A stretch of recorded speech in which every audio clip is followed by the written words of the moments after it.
Live from the Talking Joe Studios. It's Talking Joe. You seem normal.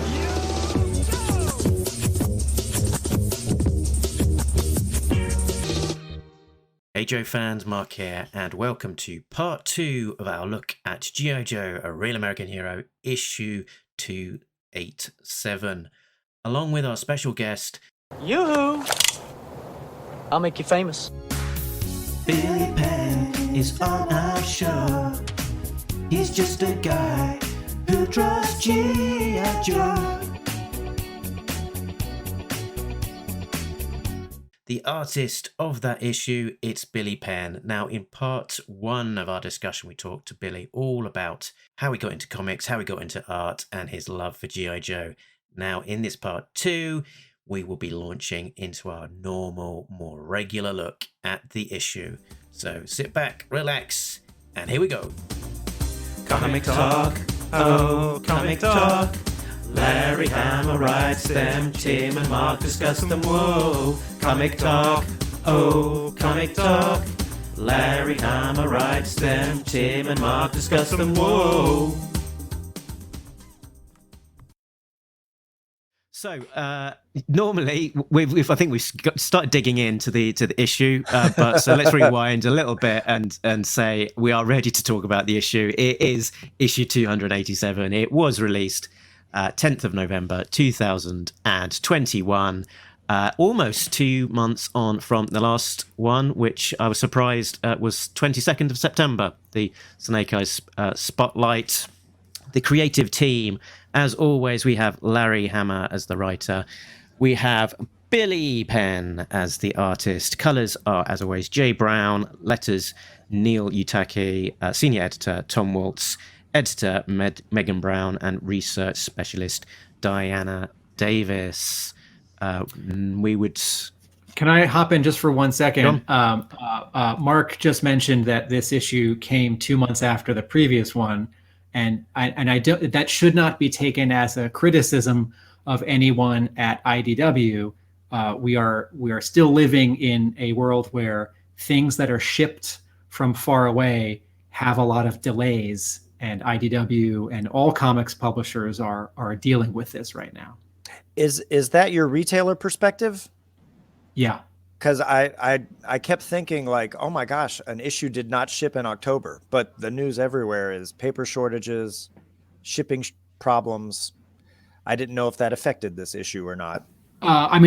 So I don't have intelligence such that I could say like this absolutely wasn't a domino effect internally at IDW, or that like someone who should approve pages at Hasbro like didn't do it quickly enough, because those kinds of, artists turn in their pages late, or right. Art that gets FedExed across the country gets lost. So I can't 100% say that this was just supply chain delays, but my shop is having supply chain delays for every publisher, things that aren't comics, right? We can't get bags and boards right now. And Boom just sent an email a week ago listing their release dates for everything through the end of the year, and taking a few things, pushing them further down, and admitting like this is about shipping and paper, and we want you to have more information. Marvel has updated some release dates. They don't give a reason, but certainly it is supply chain. It's not like all of a sudden 8 artists at Marvel got sick. Although also, this is a year when artists have gotten sick and things take longer. So sorry, Mark, back to you. Okay, so next on to the covers. Let's have a look at the covers in the gallery.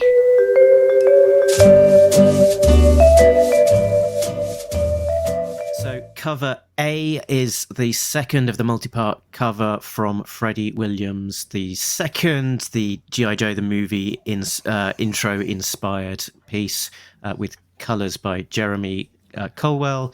Cover B is the Pit issue that we've talked about, art by Billy Penn, colours by Jay Brown, and cover that is only available in Rhode Island. Right. Is art by Megan Huang. of the newbies, Molto, Sherlock, and Black Hat. So first up, cover A, Scarlet, with her two friends and her teammates, Storm Shadow, Shipwreck, Mutt, Covergirl, Alpine, Duke, all flying about on their jump backpacks with the middle section of the Statue of Liberty, a fire bat, some trouble bubbles, and a bat. I'm just going to repeat myself from last month, and I think my comments for the third, fourth, and fifth parts of this interlocking cover will just be this same idea again, that Freddie Williams II draws really well. His stuff is exciting, and technology and people and clothing and explosions, the Statue of Liberty in perspective. But if you were to draw this cover by itself without it connecting to other covers, everyone drawing this cover would arrange these elements differently. And so this composition ends up being unexciting and compromised because it has to connect to stuff on the left and the right. And so like Scarlet would be bigger and some of the other characters would be bigger, and you wouldn't have this sort of bat's hand and arm, but not the bat's head that she's punching, get cropped out of the cover. Also, Scarlet's breasts are pretty big, and if this is meant to be like a sexy cover, like titillating, that's not the angle. A foreshortened person sort of flying at you is not the angle. So, I saw on Facebook that Larry Houston, who was a producer of the animated series, co-wrote an episode and sort of most notably storyboarded a lot of animated G.I. Joe, saw this cover and said, hey, neat, someone's doing some covers of the comic based on the opening to the movie that I storyboarded. I'm going to have to go get those because Larry Houston is a big retired awesome fanboy, and he goes to a comic book store every week. And I'm glad he likes this, but I don't think it works. Also, just like last issue, Scarlet Jetpacks Statue of Liberty has nothing to do with the interior issue, and so with my magic wand, I would make cover B into cover A, and I'd make the retailer incentive cover B. I think generally, if I buy like a Star Trek The Next Generation DVD and it's got Captain Kirk on it, like on the box, and someone's like, oh, that's a special one that we only shipped 1,000 of these to certain DVD stores, I would say that's confusing. So I don't think Scarlet should be on this cover. But cover B is super fun, this cross section, and the retailer cover drawn by Megan Huang. So this artist has done some work for IDW. There was a Jenica miniseries. That's the new Ninja Turtles character. And I really like that character. And Huang did a backup story for the second Jenica miniseries. So not her first work for IDW, but her first work for G.I. Joe. So speaking of a manga influence, right? Here's a cover where the characters are drawn. I should say more with an animation influence. I don't want to ascribe this to anime or manga, but the characters are a little young. They look young, sort of in the cartooning on this. So it's a fun image. I like the color. I think the compositions, they're sort of all bunched together.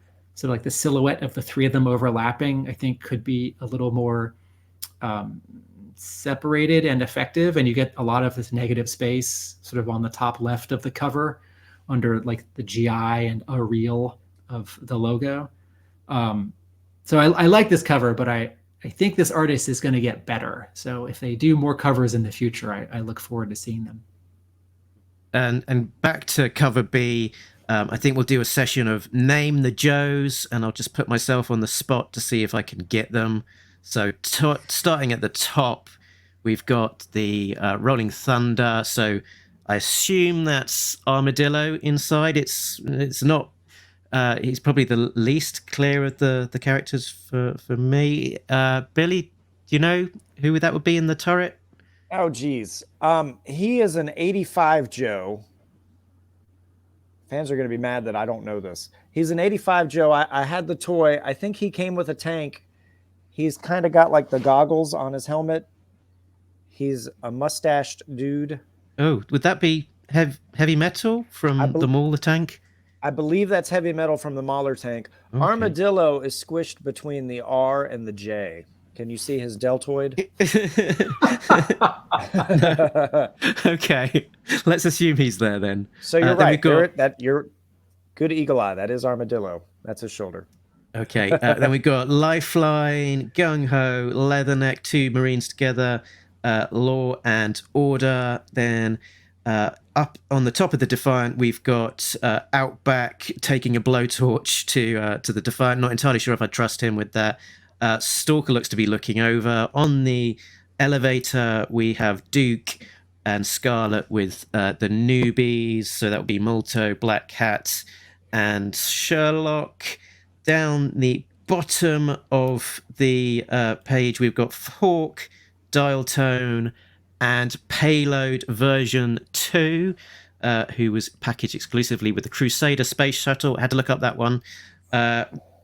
Roadblock with the Warthog and Dusty. Glad to see the Warthog there. One of my very favorite vehicles there. We've got Rock and Roll, rocking and rolling in his quarters. It looks like he's probably next to Big Lob, going by the basketball on the top of that wardrobe. I just drew a basketball, but yeah, that's good. We've got Jinx and Snake Eyes or Throwdown on the stairs. Flint and Lady J together. I guess Flash has got his head in a Havoc with Sci-Fi and Cross Country. And then upper level in the comm center, Mainframe, Sparks, and Falcon. And then above them, we've got another Dog Handler, Mutt, and Junkyard. Some anonymous silhouette behind him, and then Best Buds, Bazooka, and Alpine. Ding, ding, ding, ding. Who is Billy? Who's between your signature and Roadblock? Nobody. Another. Okay. I wish I had a good answer for you. Joe Colton. from the cover of '86, where you can't see him. I'm just another guy named Joe. Right. They're like, who are you? So that's the covers done. Let's get into the plot breakdown. Wait, sorry. Oh, sorry. Quick question. All right. Of the newbies, the one on the left is Multo, right? He's kind of holding a gun. Yeah, is Multo holding a gun? Yes. A loaded gun in the pit? He's ready for anything. But I mean, except for the time that Cobra invaded the pit and that other time that Cobra invaded the pit, like you don't want to have a loaded weapon unless you're in like the rifle range, right? Or in the armory. What about the other time that Cobra invaded the pit? We don't know it's loaded. He could be taking a selfie, to be honest. Right. Yeah, in my no prize is that he's holding a data pad, and then I thought, well, then two of the Joes are holding a data pad on the elevator. There's a lot of data to pad. I just want to say this again because I think it bears repeating that this cover is so unusual. I think this cover sells this comic really well, even if the issue doesn't take place in the pit. And at my store, I put a copy of cover B out front, and it is a cover A that's behind it because, yes, people like Scarlet, and she's sexy, and she's got a jetpack. But I think this cover asks more of a question. Yeah, and I was excited to see it when it was in the original solicits as well a few months ago because, with Larry Hama and his writing, he often plays the long game. He'll go on little detours and, in the storytelling, and then, come back. And I was, I enjoyed the murder by assassination, all the rest of it. And I wanted to see the story continue, see where these guys go next. So I was excited to hear that there would be a focus on the newbies, as they're called here, and how that continuing story will progress.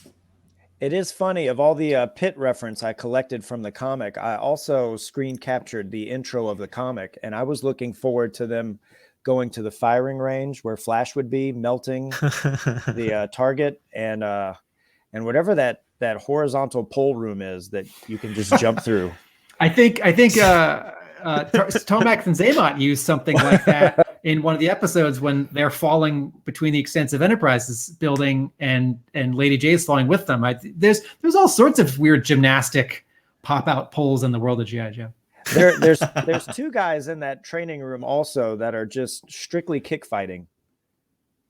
I think those are the guys you have in the top under level in the distance behind Mutt and Junkyard. They're just going to start kick flipping each other. Yeah. This also got me thinking, this was all editor Tom Waltz's idea, but it got me thinking, Steve Zissou is a better G.I. Joe movie than...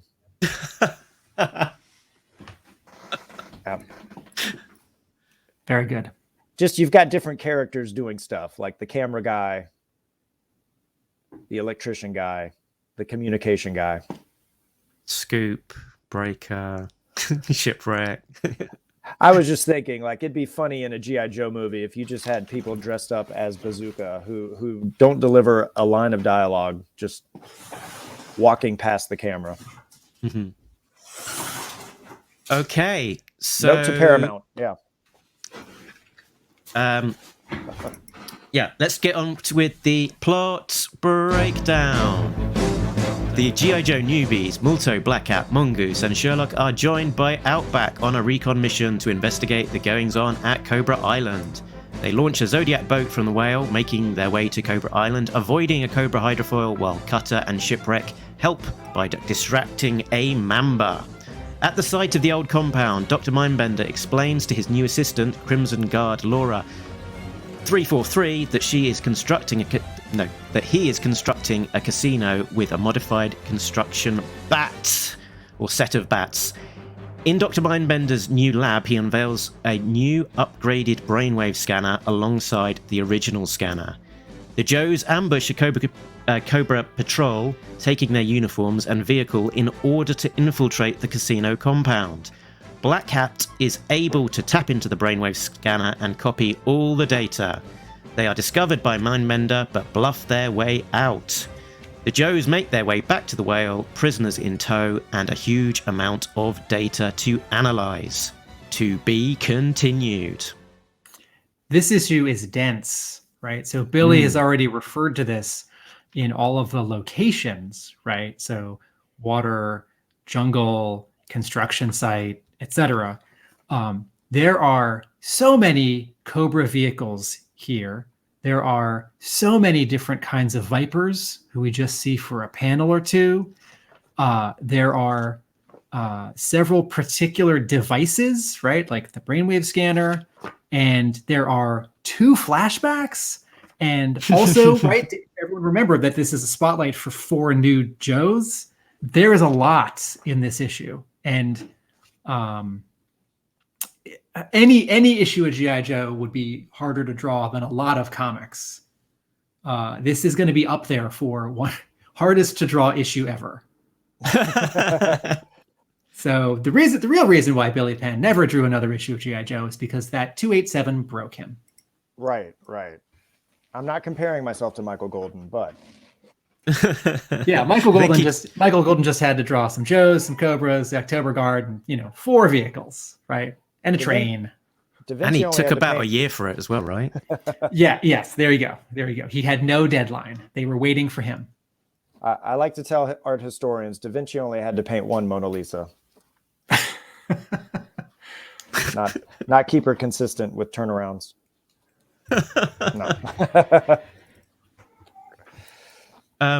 I've sort of hinted at this, but what I like about this issue particularly is that it's picking up on the recent threads. So it's picking up on Laura 343, who in that final issue of Snake Hunt was last seen in that corridor with all of the explosions going off, and we were sort of left not knowing quite what happened to her. We had the mystery of all of those construction bats in the last issue of Murder by Assassination. So what were they all about? And, what were all those containers about? So we get kind of a bit of a resolution to that. And then we've also, had that foundation of these newbie characters being introduced. And, me personally, I want to sort of see more of them and not just, them disappear off for 20 issues or, 100 issues, that we sometimes might see in G.I. Joe before these characters come back. So it's really great that we're kind of continuing to see kind of them being used and fleshed out.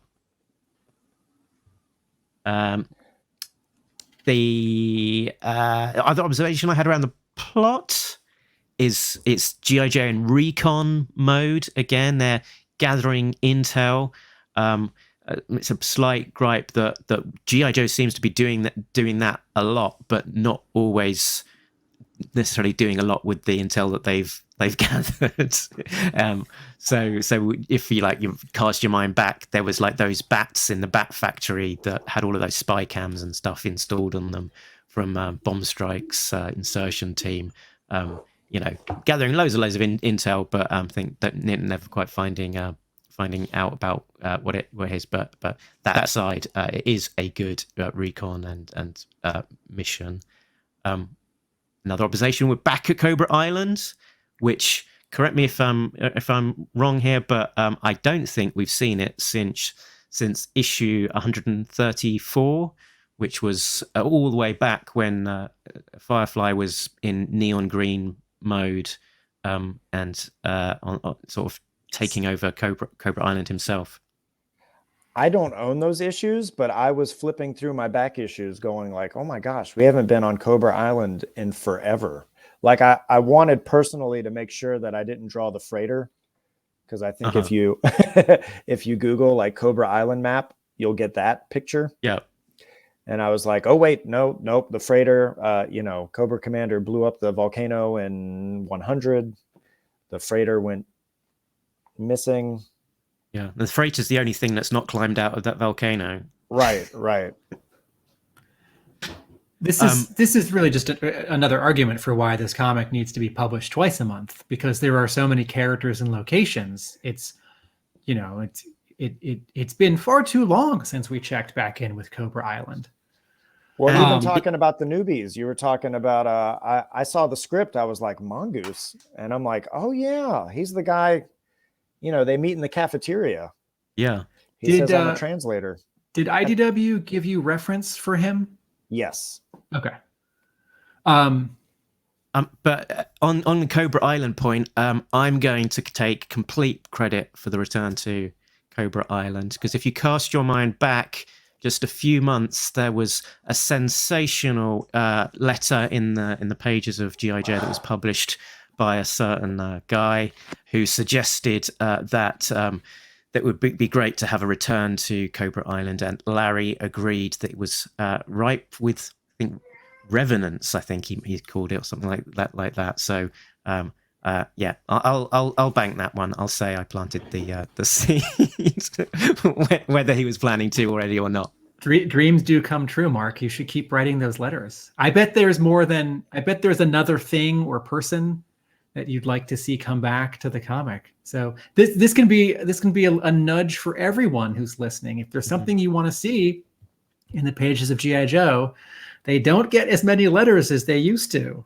And I also said they should give a spotlight to the October Guard, given their return. And guess what's coming up in a couple of issues' time? It's October Guard spotlight. What I like about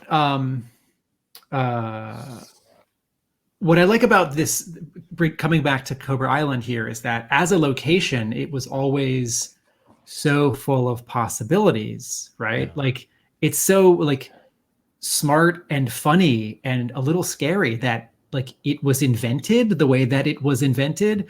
And that Cobra has this property all to itself, but you know, whether it's in the comic or in the cartoon, it's like, well, you can go there and blow stuff up and leave, and it's not like you're damaging a building in like Manhattan, right? Like in issues 95 and 96. Or blowing up London. Sorry? Or blowing up London.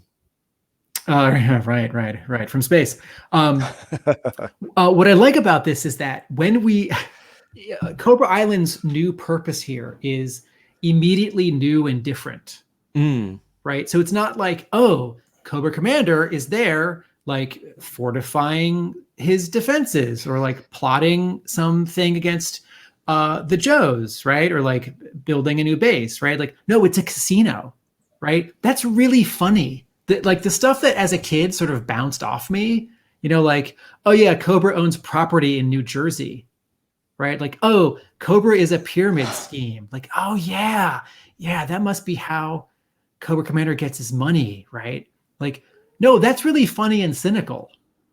That like there are enough people who are duped in these flashbacks in the comics when Cobra Commander is like giving a speech and talking about like downtrodden America, like that they'll give him his money, right? And so the fact that here it's a casino, right? It's like, no, this is about making money. And it's legal, right?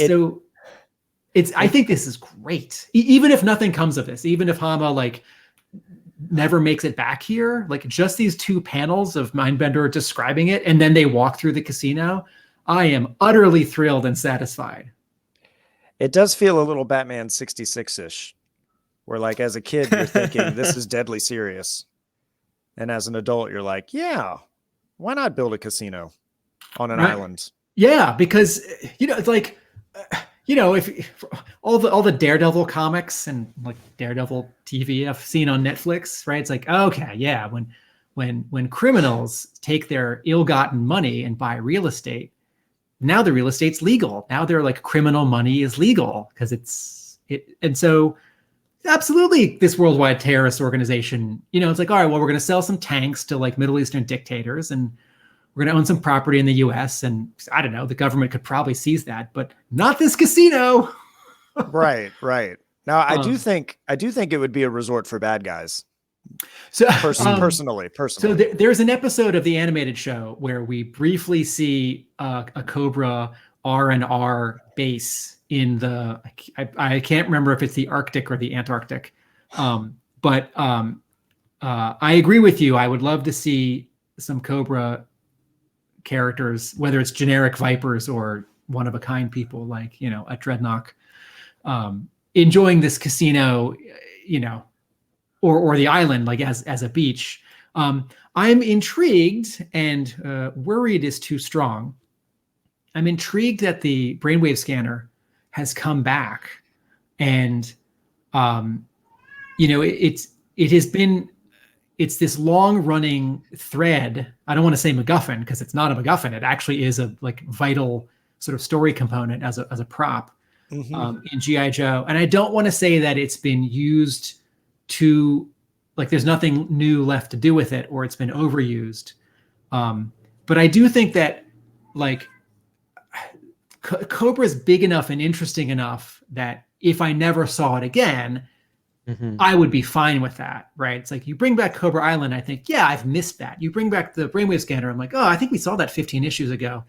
And also bringing back the original brainwave scanner, which has got to have been destroyed at least 10 times. I don't know how many times it has been destroyed, but that would be a task to go through and sort of try and sort of chronicle the chronology of that brainwave scanner of where it's been and what happened to it. At the same time, though I'm satisfied with how much we've seen the brainwave scanner, I do think Dr. Mindbender is sort of at his best when he's working with it, because when he's not working with it, I don't see him have a lot of use in Cobra because, right, his file card says he's an interrogator. And like, we're never going to see a scene in a G.I. Joe comic where there's a Joe in a jail cell or tied to a chair and Dr. Mindbender is just like asking them questions or threatening them or like, you know, like shining bright lights in their face and splashing water in their face and saying like, answer the question.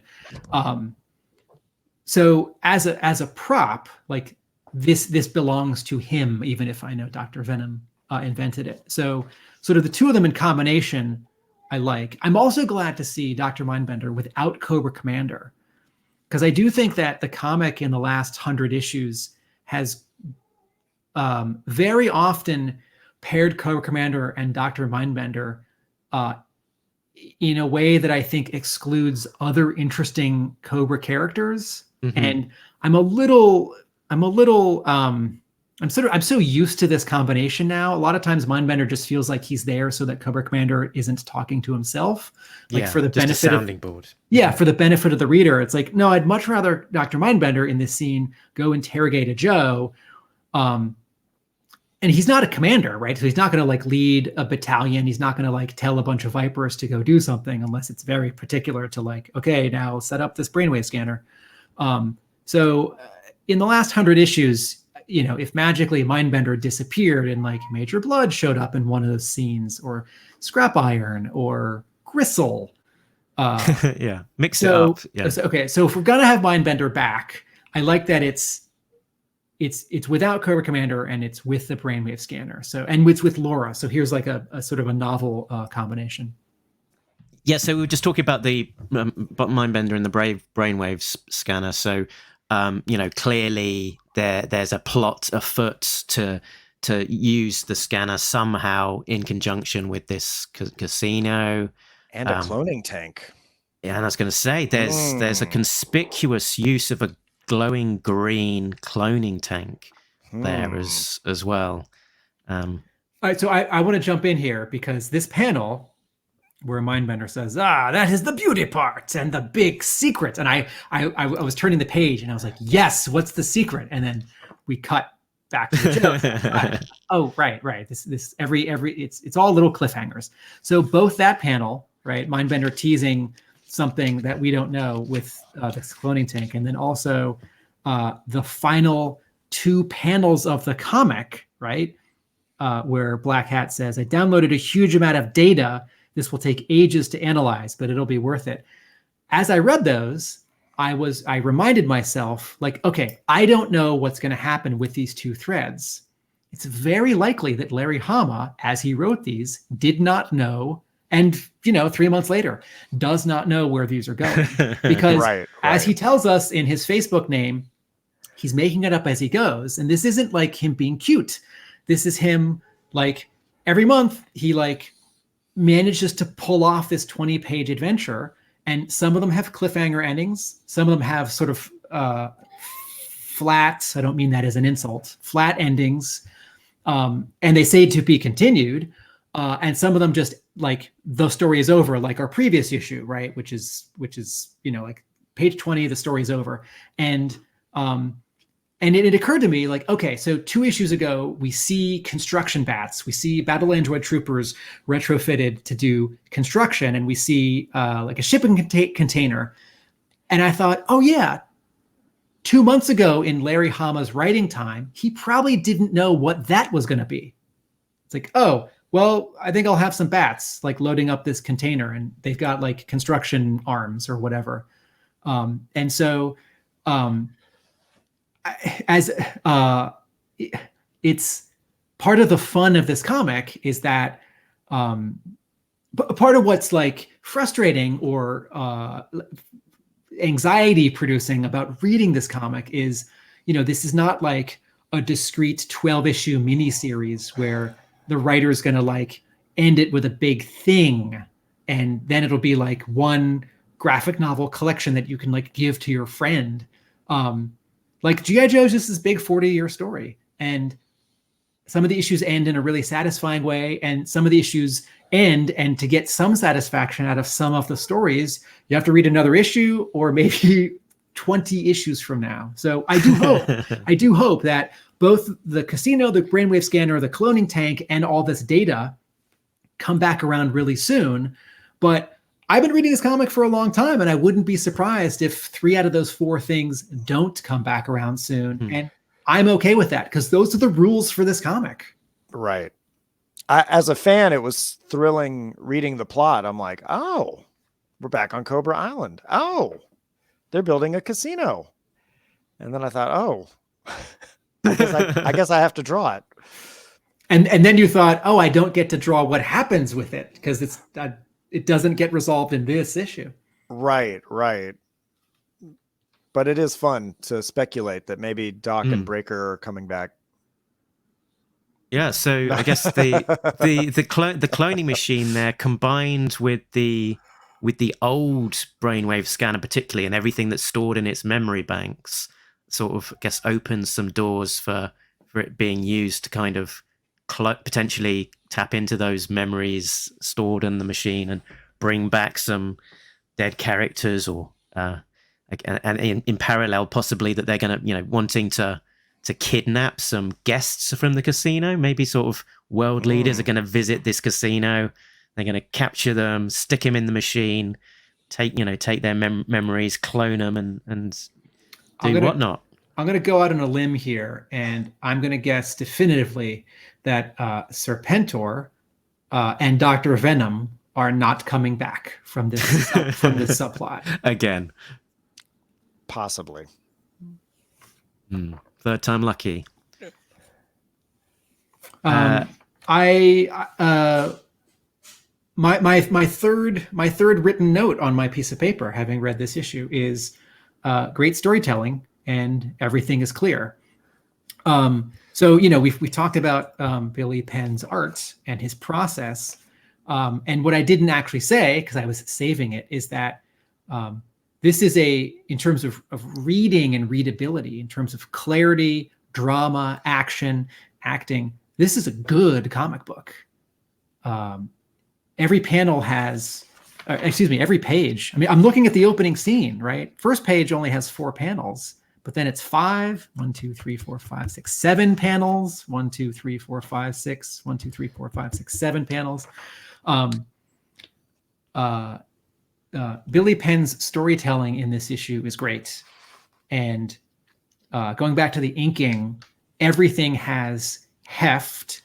And, I don't get the sense that anatomy or faces are his specialty, but he really doesn't want to draw vehicles, right? Because he draws all the vehicles. He's not particularly avoiding them. I do have one small Tim Finn critique in the art, but which I'll say out loud. Hold on, Tim, because we're on StreamYard. I can do this on the StreamYard one. Let me see, brand. Hold on. I'm gonna turn on the camera. Is killing me. I'm gonna turn on the camera and Billy. This is pretty mild. Billy deserves. I found it, Tim. Let me do this just for Billy's benefit.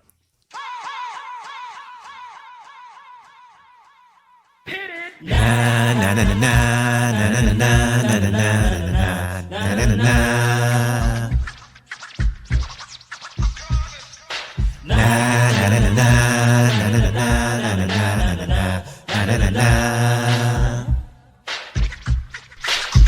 Here come the nitpicker, Timmy Finn, analytical prankster, Timmy Finn, picking holes in your colouring, Timmy Finn, still love G.I. Joe, Timmy Finn.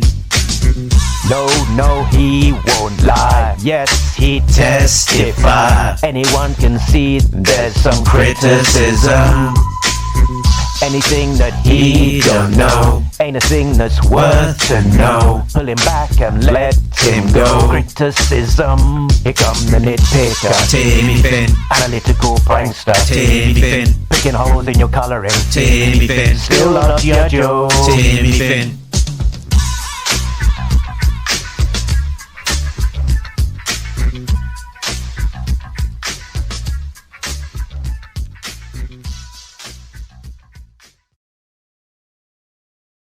So is the criticism as long as that, or? No.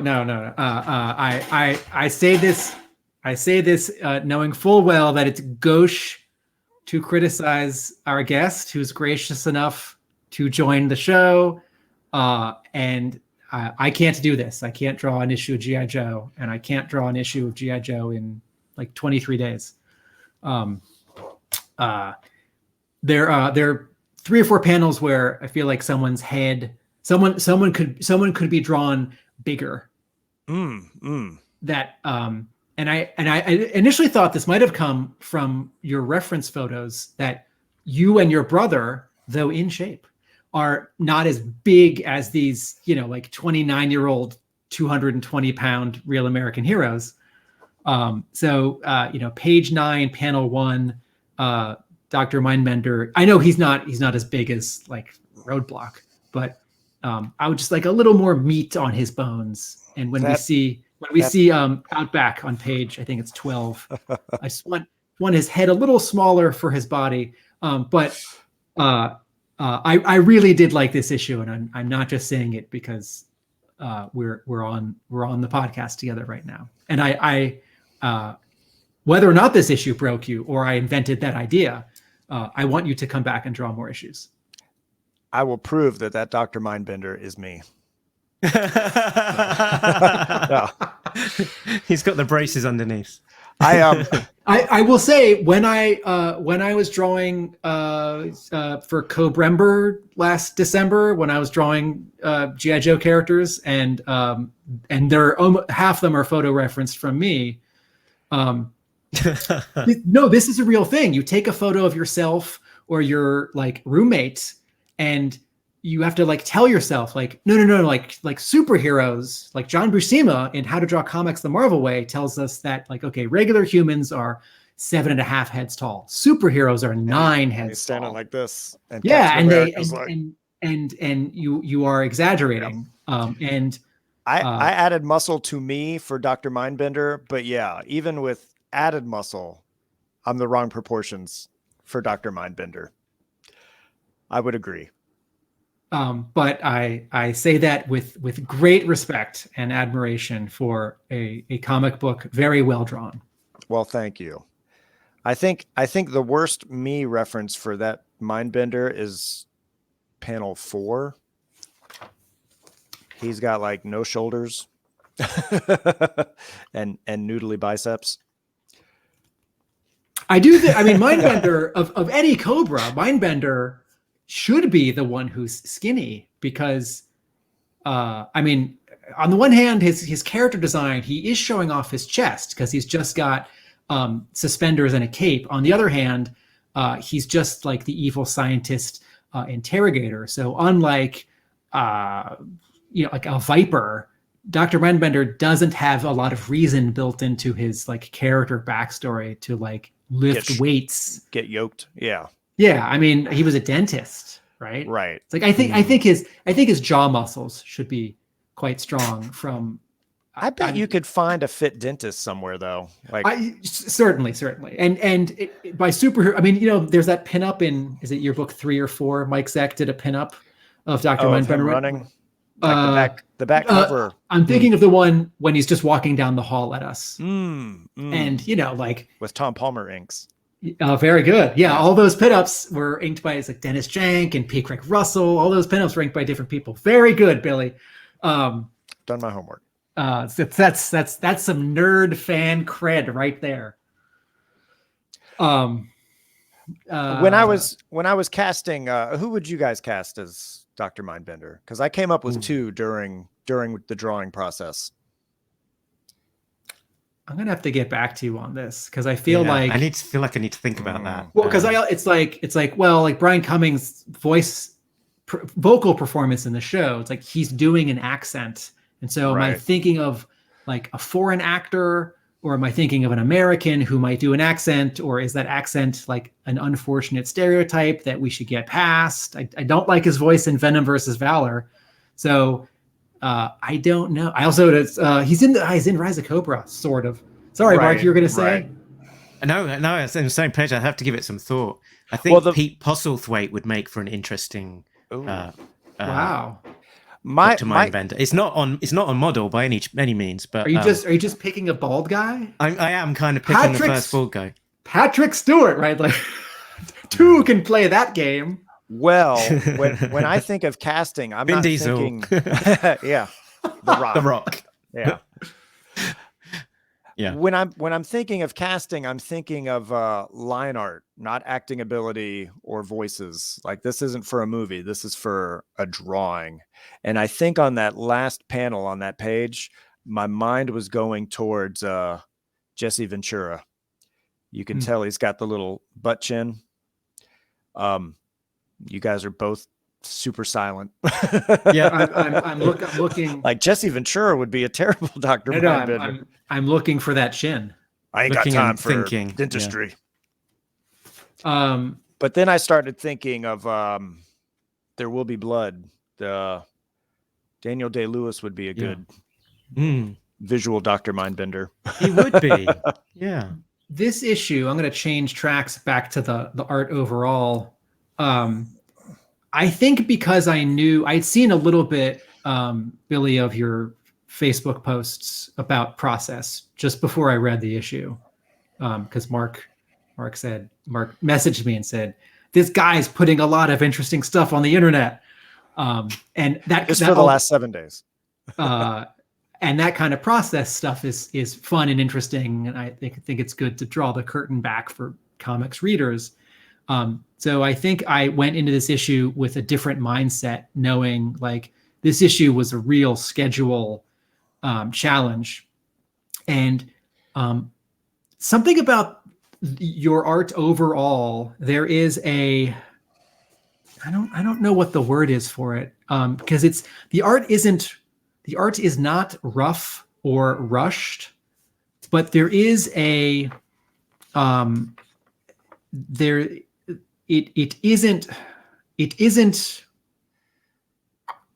isn't a see, like, slick doesn't work because I find a lot of the inking to be pretty slick.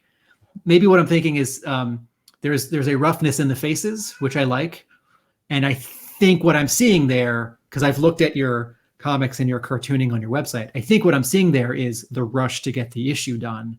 And in that regard, this issue reminds me, and I mean this in a good way, of 141 and 142, which were done under some real deadline challenges, and like editorial was changing, and like, Hasbro was involved because the Transformers are showing up and there are multiple artists. And at the time I read those issues and was having a hard time because the Transformers were showing up, and I love the Transformers, but I sort of don't think these two should meet.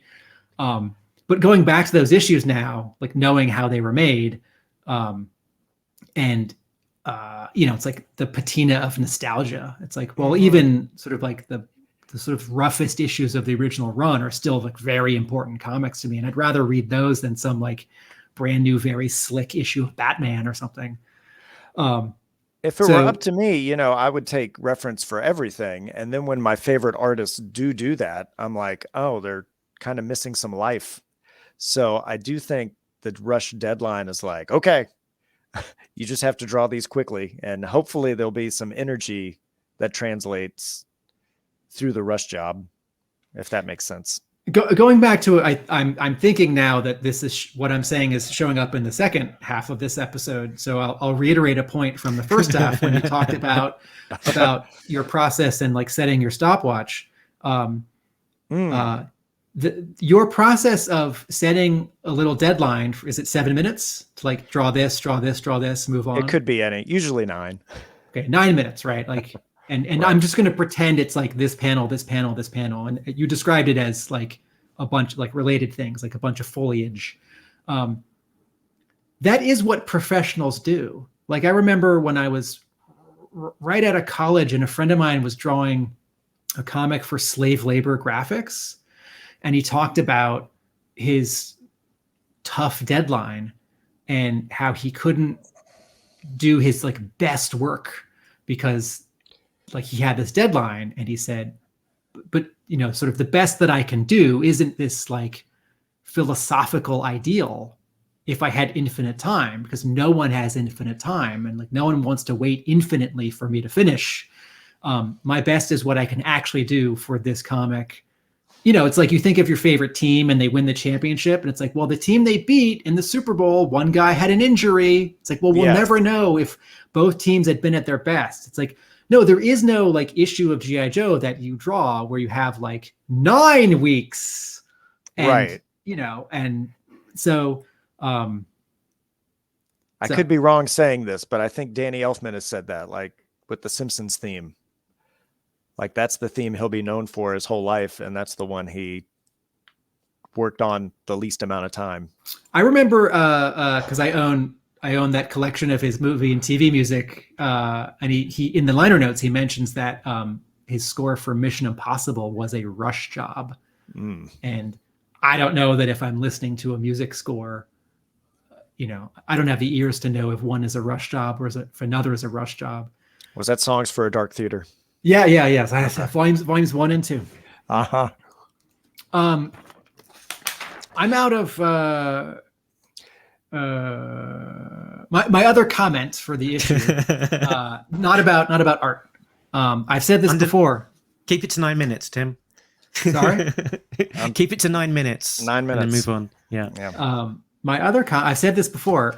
Neil Iwatake does some really great sound effects. So page 2, panel 5, the whir on the whale turning around, right? The way that he maps those letters into perspective so that they match the curve of the wake of the whale having turned around. A lost art, yes. And then page 16, panel 1, which is that's Outback hitting the Night Viper on top of the Cobra vehicle. Yes, Pathonk.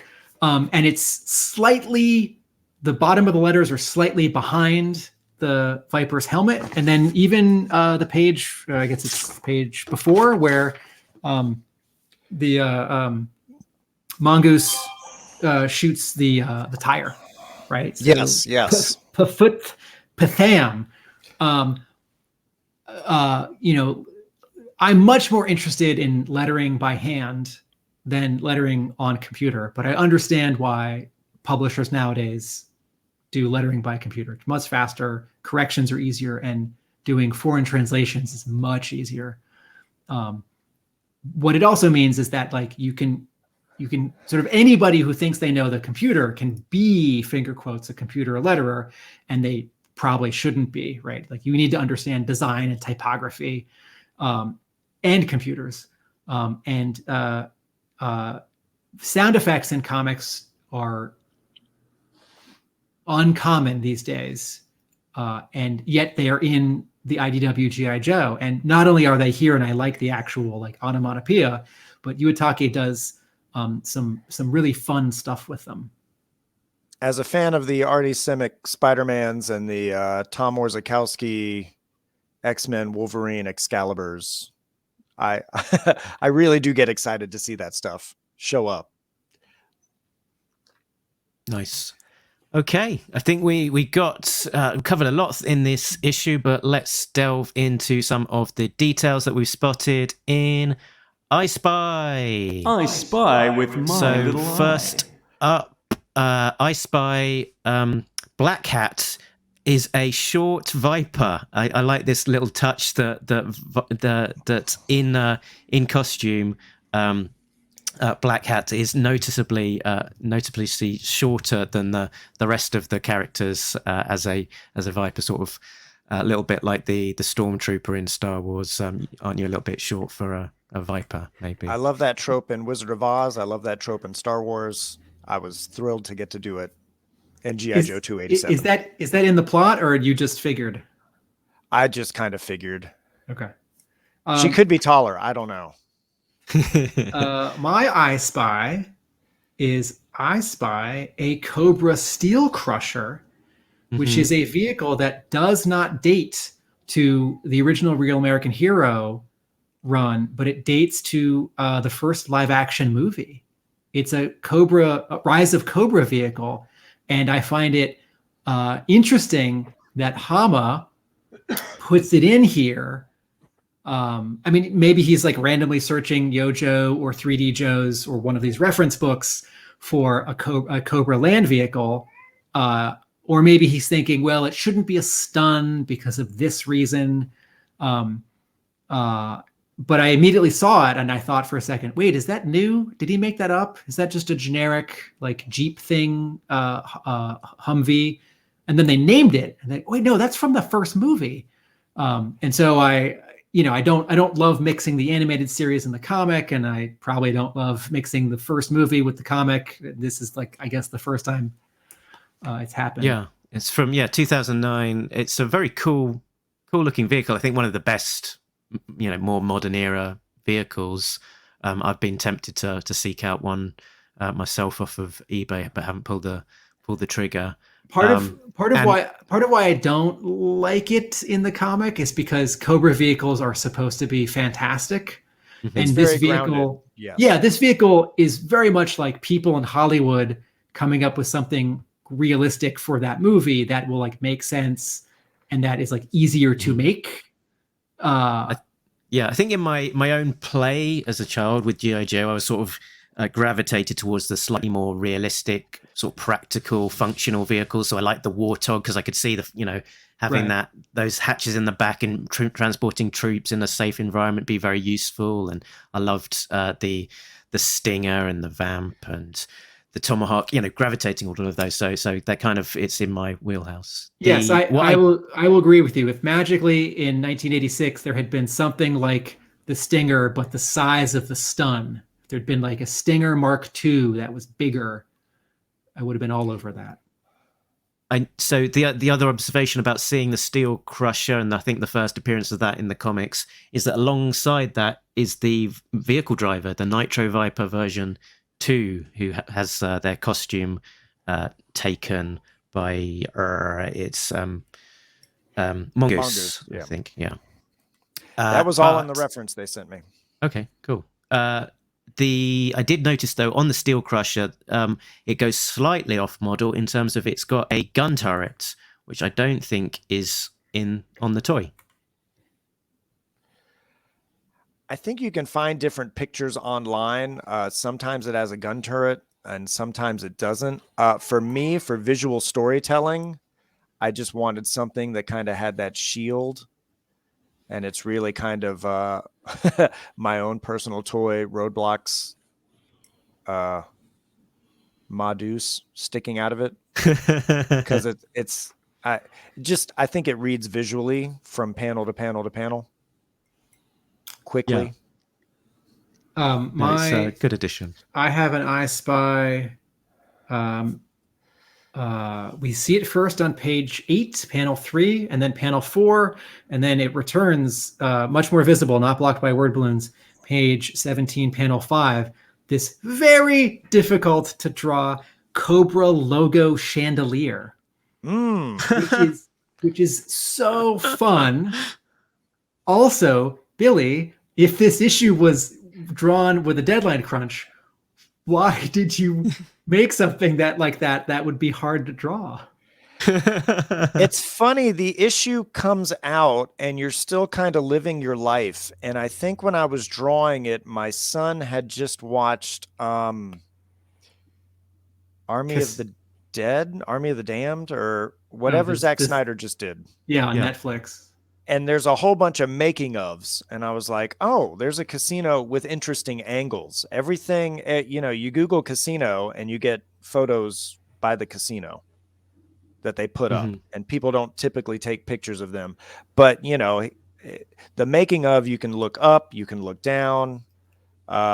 So I just printed out like 4 or 5 or 6 Cobra logos, and then kind of cut them out and taped them together, thinking that they would make a Cobra chandelier.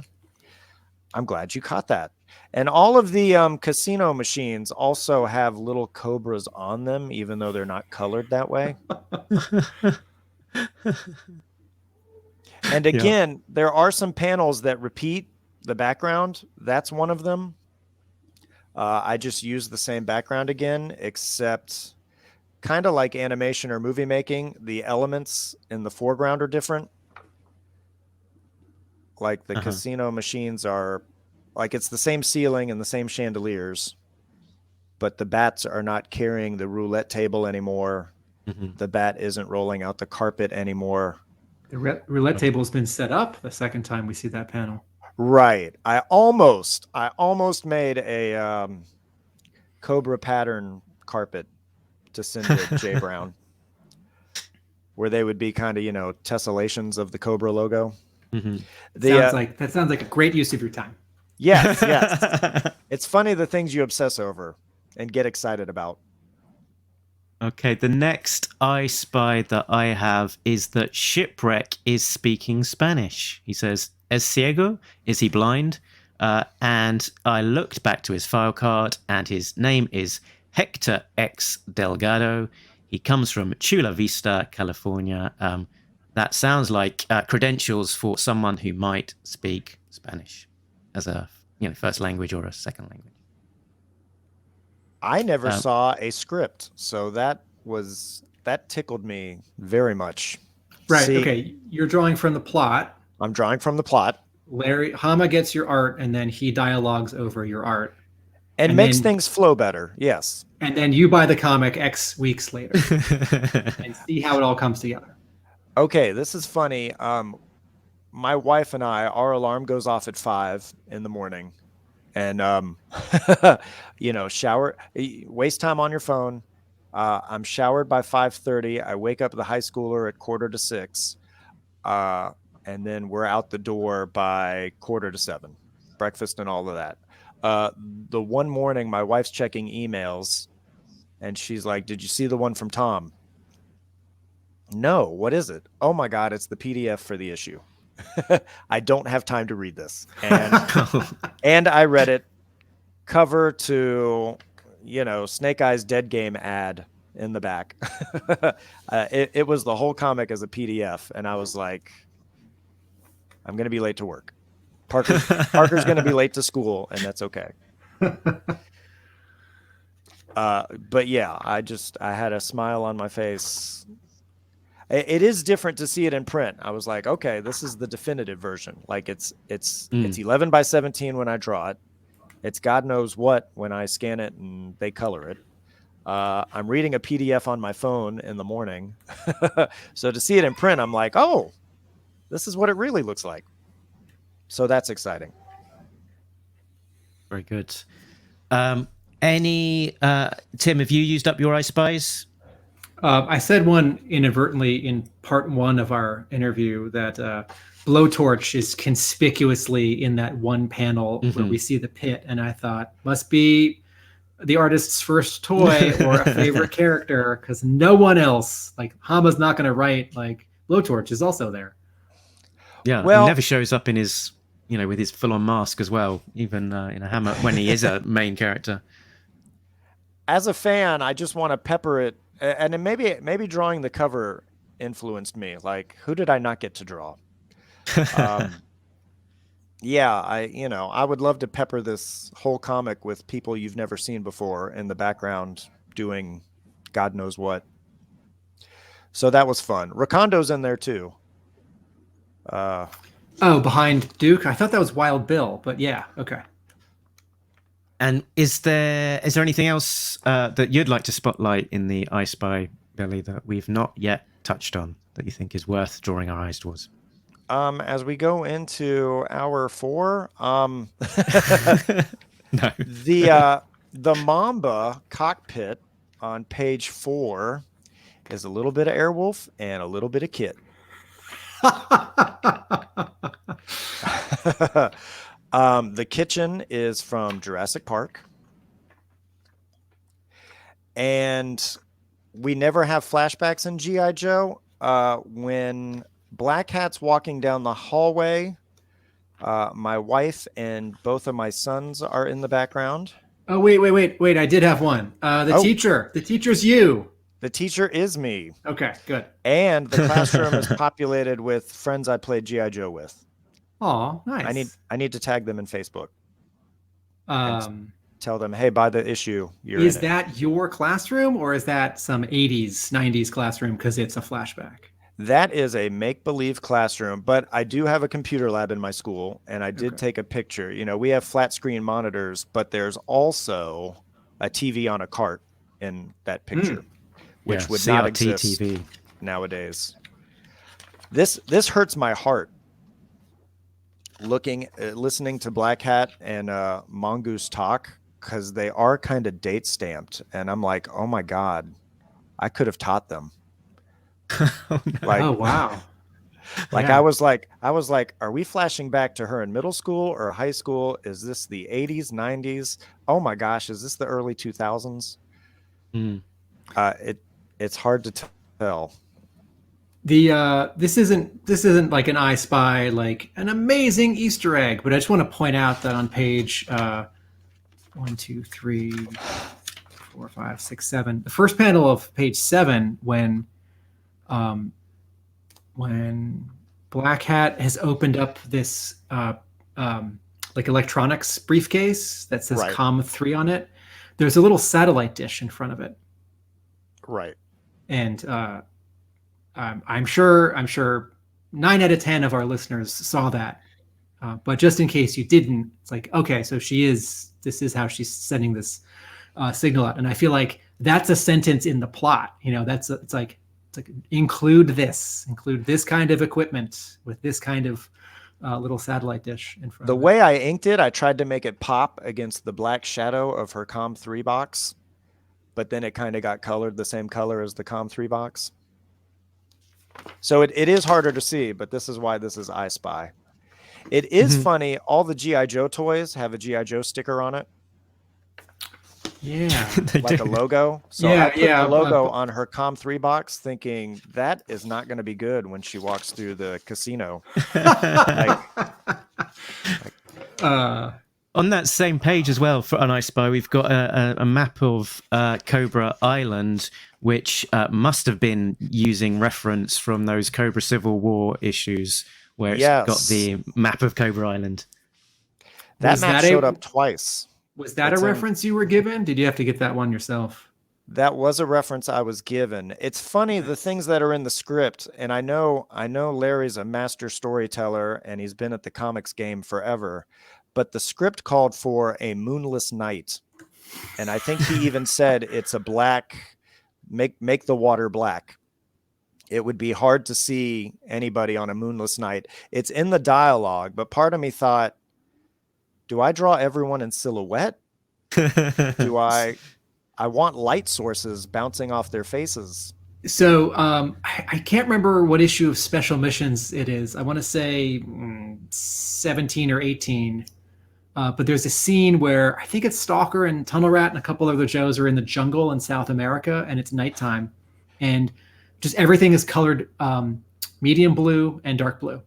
And that's one of those decisions that a color artist would make in comics in the 50s, 60s, 70s, 80s that probably very few colorists are going to make now, because you don't have only 64 colors and like the crummy printing on newsprint. You have like 16 million colors.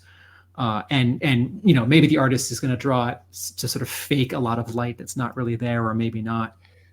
Well, I think the map is also described as being in like protective plastic, and I was like, nope, don't know how to do Yeah, that. not doing that. I Yeah, could have put yeah. a big reflection on it, but would it read as a reflection? Or I don't know how to draw a map. Or here's something terrible as we enter hour 4. You were complimenting my storytelling, and I feel like I learned a lot of it by adapting Larry Hama's silent issue into a stop motion movie. Wait, that was you? What? What? Wait. The thing on YouTube with the action figures? Right. Yes. Whoa. It was. Oh, sorry. My brain is folding. Because Maybe I've that's- seen that, and so many Joe fans have seen that. And Larry, like, even I think reposted it recently on his Facebook. Wait, is your name on that? Did I just not connect the two? It is Penn Productions. Is your first name and last name on that? Maybe in the credits. Wow. Well, it's and now a whole separate part 3 of our interview. You can talk about Right. making. Oh no. Well, I was just going to say, turning Cobra Castle into like a cardboard 3D model and actually acting out the issue in real space with real figures during a pandemic with my kids made me realize, and I think of Larry and his scripts. He's like an action cartographer. Ooh, what a good term. I'm going to trademark that right now. But none of his comics are hard to follow. And reading special missions, hey, there it is. Reading special missions, there's always a map. They're always showing you a mission. They're always showing you an overhead view. His wide shots are always really wide. And I really wanted to bring that into the comic. So like you do get your close-ups to keep the story interesting visually, but you really do need a lot of wide shots to establish where people are in relation to each other. So there's that. I think that's it. Yeah. That's Amazing. that is a point well made. It's a whole nother podcast on its own. I know. I apologize. I should have kept that under wraps. That is a point well made. Drop that in on an hour 4. Right. That's a point well made that G.I. Joe issue 21 is instructive because Larry is such a good visual storyteller, right? Whether it's like how he provides information for his artists in his plots. Also, his plots are not boring to draw, right? They might be hard to draw, but like things happen. And like, a lot of interviews with people who draw on G.I. Joe, people say Larry's a very visual writer. And I think if you hear that, you might think like, well, yeah, but aren't all scripts for comics visual? Like, no, they're not. And that even if someone isn't like drawing a Larry Hama plot for an issue of G.I. Joe, all of us can learn something by breaking down issue 21. And I say that as someone who has broken down issue 21 for his students several times. We made a comic comparison video for that issue also, where you can watch the stop motion movie and the comic side by side. Right. It was funny. Halfway through animating it, I thought, why doesn't Snake Eyes just shoot these guys like Indiana Jones? Why does he throw his grenade? And then I'm like, that's Snake Eyes' gun that falls off the... He's lost it. Yeah. Everything has been thought out in issue 21. It's pretty amazing. The only thing I don't know is where does Destro and his troopers go when they round that corner? What, to the top? I don't know. Oh yeah, Destro drops out of the story. Snake Eyes is like, they went that way. Mm-hmm. And Destro and his guys run up, and I'm like, they run behind the pillars. No, you know where they go? The same maze that those two guards are taking the claw around in for 3 hours. Okay. Destro also, like, he makes 3 lefts and he ends up in this maze. That's actually the core of the Silent Castle. It's just like a never-ending maze. Well, it does change shapes. Maybe that happens. Maybe it was shifting. He's stuck between a giant gear, right, and like a giant like folding wall. Yeah, the answer is all those troopers ran outside. Yeah, I think he disappeared for the cover of 22. I think he's going to find a giant Rattler model. Right, he's got the chess pieces. Oh, G.I. Joe humor. Oh. Mark, you want to move us? You want to move us Next along, up, Mark? Error detected. Yes. Error detected. Error detected.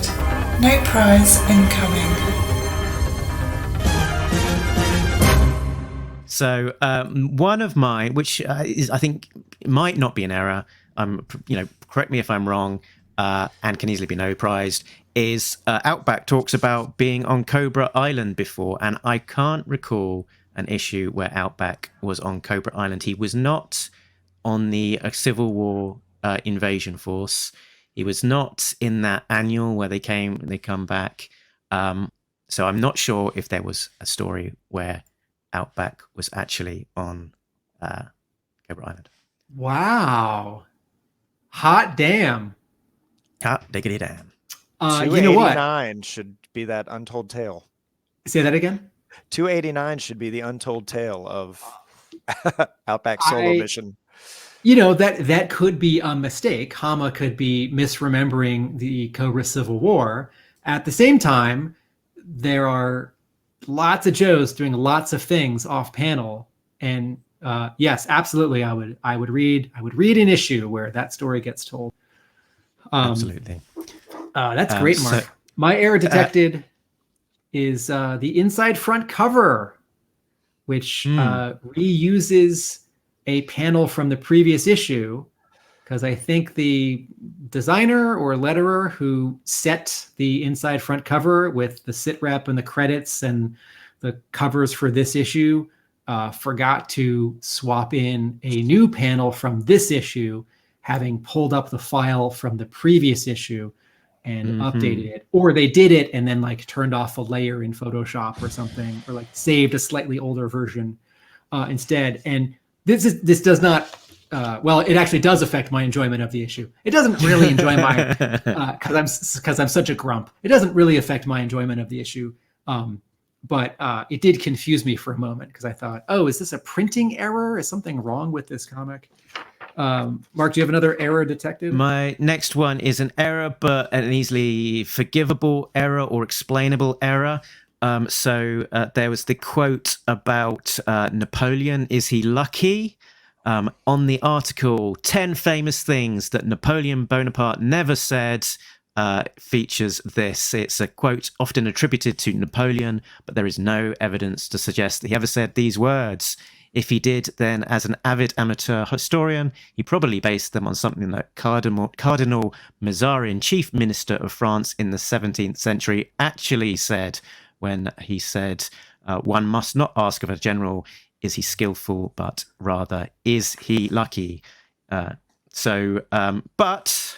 it's a very commonly shared story, so there's no reason that Mindbender couldn't have actually, genuinely believed that that was an actual quote from Napoleon, as many do. I thought that too. Very good. I have a small error detected. Page 15 in panel 3, the driver of the Cobra vehicle gets out and is colored like a regular Viper. But then in the final panel is colored like a motor Viper.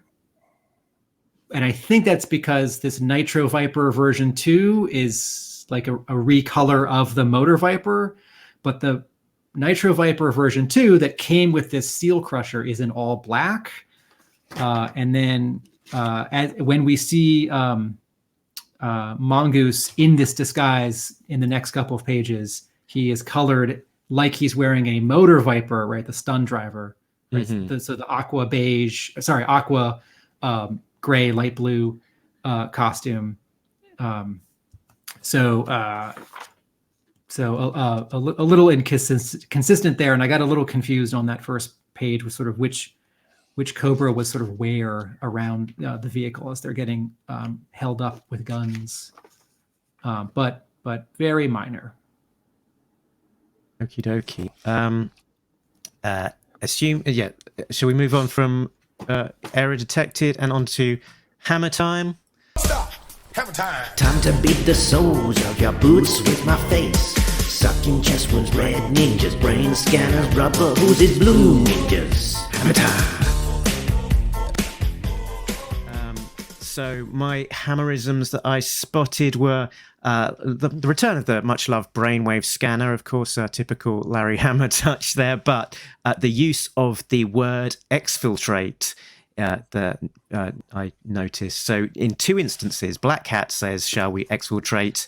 And earlier on in the issue, Shipwreck also says, should we weigh sea anchor and exfiltrate? Whenever we see the Joes getting out of Dodge, they will be doing it as an exfiltration. I'm gonna, as a Hama-ism, I'm gonna take a guess here that the Flashback. Mongoose's flashback when he says, "My mom had taught me to read starting when I was 3."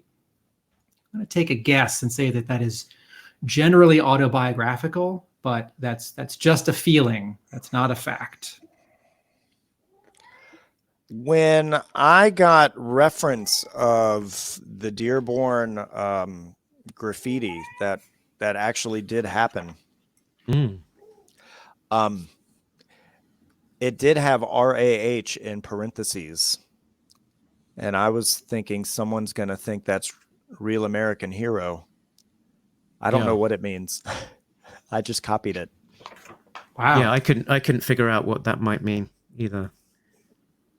But that's actual graffiti.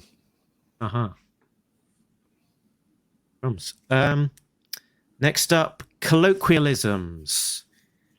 So Zodiac is referred to. So that's a registered trademark for the rigid-hulled inflatable boats.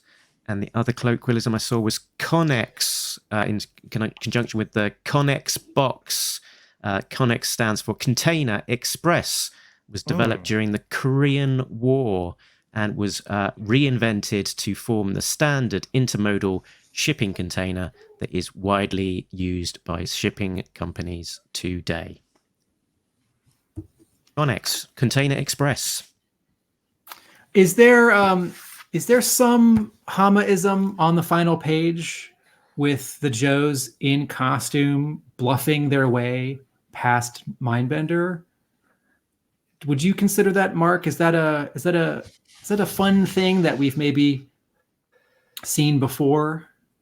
I like it, and I when on the previous page, as I turned the page, and Mindbender says, "What are you doing in here? Or, what are you doing in here? This is a highly restricted area." I thought, "Oh no, the gig is up," and then it's funny. They just bluff his way past them with panache. I don't know. Yeah, I could. Sorry. No, I was just going to say, good for Molto stepping up and not being intimidated. Yeah, not getting too killy about it. Talk your way out. Did you think that they were going to maybe shoot the 3 captive vipers and bury them? Part of me as an elementary school art teacher was worried, this is pretty violent. And I love this issue. No one gets killed. No one's shot. I didn't have to draw any exit wounds.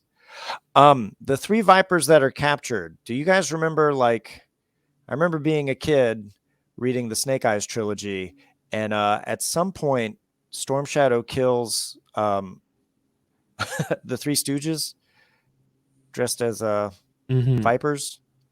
Yeah. There's Larry, Curly, and Mo. Yeah. I did try to draw these guys like that. They were not colored like that. Wow. But one guy's got Mo Howard hair, one guy's bald, and one guy has curly hair. And we now learn that standard issue undershirt for all vipers, at least on Cobra Island, is red. Whereas I think in the animated series, right, when they've taken some cobras captive, am I making this up? Do they have tank tops? Maybe I'm making this up. I actually wanted to give them all different. I think I wanted to give one a tank top, one a V-neck, and one a crew neck. The script said they were stripped down to their BVDs, and I got a kick that's probably something my dad would say. Who calls underwear BVDs anymore? Dads. See, that's a colloquialism. I don't know. BVD. That's just the brand. Yeah, that was sort of their slogan. You can find a commercial, I'm sure. Yeah, was it no one gets between me and my BVDs? Am I making this up? Is that wrong? Brooke Shields said that about her BVDs. Okay. No, those were her Calvin Kleins. Oh, right. Let's remove that part, because we can promote Connex and Zodiac, but no need to promote an underwear manufacturer. I'm even jazzier in my BVDs. Hey, I drive even faster in my BVDs. I'm more intimidating in my BVDs. BVD brand underwear. Whatever you do, that extra comfort helps you do it better. I became a TV heartthrob in my BVDs. America, do it better in your BVDs. Now get up to $3 back by mail. At my age, I've done just about everything in my BVDs.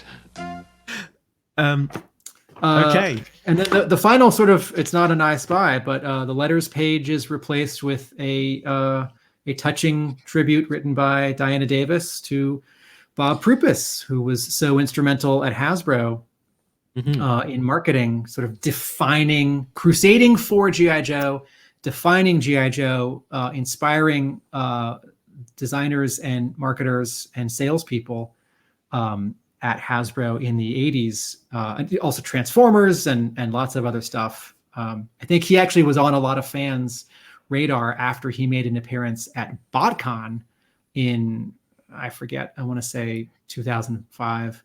But Tim, did you meet Bob Prippus or talk to him for your book? And will there be an article forthcoming?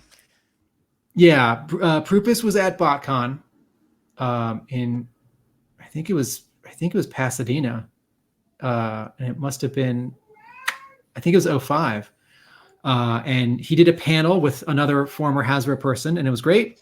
He was retired. He lived in Florida. I talked to him after. I asked if we could do a phone interview. He said yes. We did a phone interview, and then a little later, I flew to his house in Florida, and he was a gracious host. And yes, I had to finish that giant movie review, but yes, I'm trying to edit down our interview into something that's not too long, doesn't reveal anything I wanted to hold back for my book, but also like still an interesting read for my blog. That's on the docket. But G.I. Joe fandom lost a couple people this summer, so I have a couple of these sad blog post interviews to edit and run. Okay, so this has been our longest episode ever. We joked about it at the start. It's been beset by technical issues, but we've Charlie mic'd, and so I think we need to sort of ease it to a close. I need to check that my children are still alive. We should all they're meant to be in bed. They're meant to be in bed asleep. We'll see if that has actually happened. The funny thing, Mark, is that you're going to log off, and in a week you're going to log back on. Billy and I will still be talking. Cool. So that was a long one. Thank you so much for being so gracious and generous with your time. And if you never talk to us again, I'm sure you'll think it's too soon. So thank you for that, Billy. Is there anything you'd like to promote? Probably not your blog, because it appears that you don't want people to visit that. But you could check Mr. Penn's art classes on YouTube. You could check Penn Productions on YouTube. That's that's all I got for you. You guys have been awesome. Thank you. Do you have any comics work coming up that we should be on the lookout for? If I do, I will let you know. Okay. So not yet ready, or not yet ready to talk about. Shareable, perhaps. Okay. Yes. Well, thank you guys. No, thank you. Yeah, thanks, Billy. This has been great. Tim, where can people find you? My comic book store in Somerville, Massachusetts is Hub Comics. Our website is hubcomics.com, and my G.I. Joe blog is arealamericanbook.com. Excellent. You can find more about the show at the usual places. talkingjoe.co.uk is the website that has links to all of those places. We're also on Patreon. Big thank you to all of our backers, including Richard, Sam, Jay, Bill, Christopher, and Justin, who are all getting early access to episodes, as well as some exclusive content. Next up for the show, we are continuing our look at Devil's Due Frontline, And back here, we will cover the latest issue of G.I. Joe, A Real American Hero, as it hits the stands. The next one will be a spotlight on Falcon. And that's us done, I think, and hope. There it is. And but remember, Tim, if you don't forget. Nobody Bits Talking Joe, a Real American podcast. Also, with a guy from England for some reason. Laters. There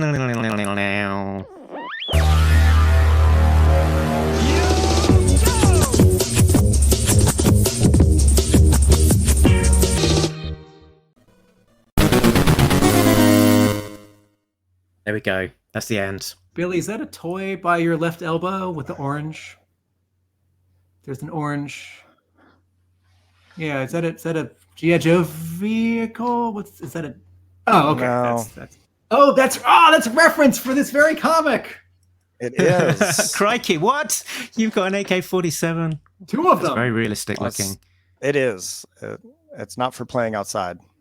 No, that's photo reference for this issue, right? That's for you. Toy guns. Take photos. There's the Walmart hiss. Nice.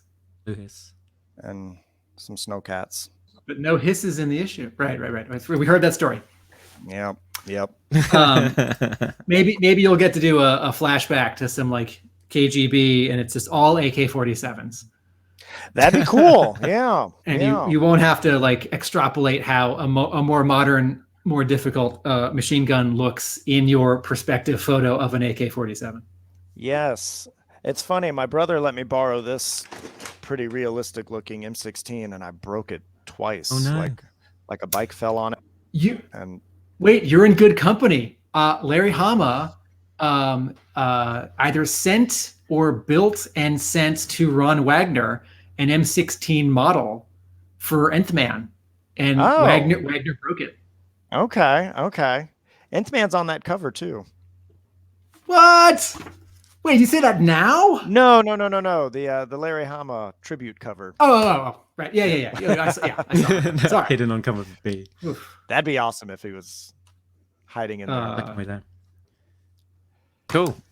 Mark's really got to go. I really do.